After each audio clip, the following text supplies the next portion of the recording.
New questions about the future of some prisoners at Guantanamo Bay once the war in Afghanistan comes to an end. A federal judge now suggesting they may be set free. She turned down this detainee's request to be released once the war is over, but her ruling suggests the U.S. has a, quote, apparent duty to let prisoners go once American troops are gone.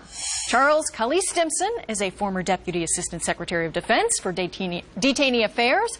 He is now a Senior Legal Fellow and Manager for National Security and Foreign Policy at the Heritage Foundation. Thanks for joining us. Sure, Molly. If you could give us a little insight into this, what the judge has said, an apparent duty here for people to be released. Is that the case? Do you agree with that? Just your thoughts on her making this argument.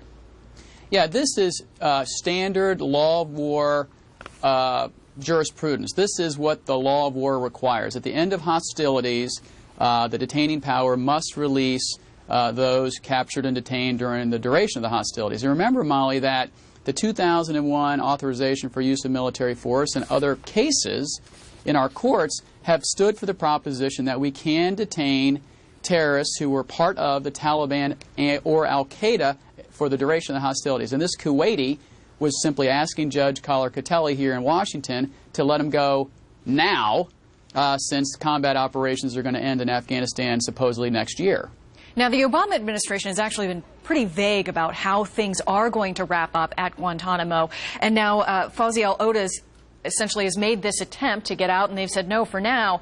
But how could all of this wrap up? Where do we go from here?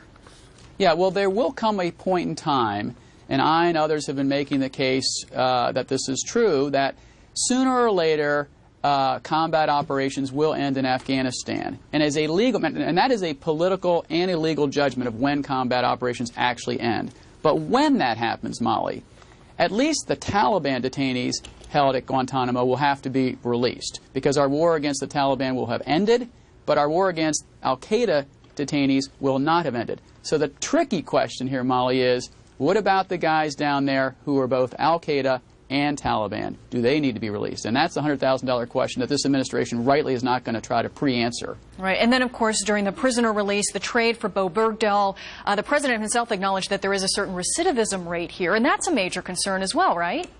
Big time.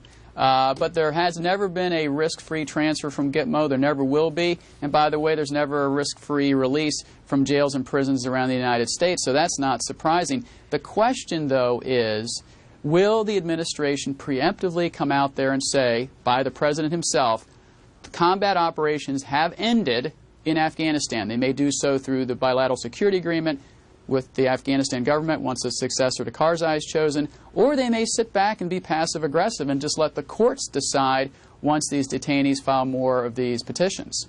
How close are we to that being a line, a decision that has to be made?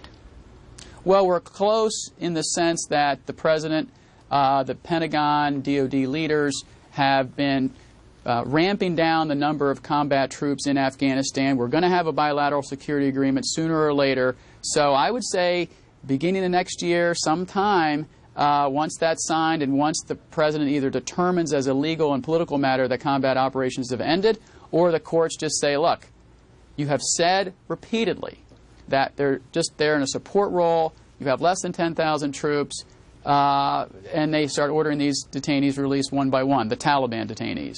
All right, Cully Stimson, thank you so much for joining us. A lot of people will be watching this one very, very closely as it unfolds. Thank you.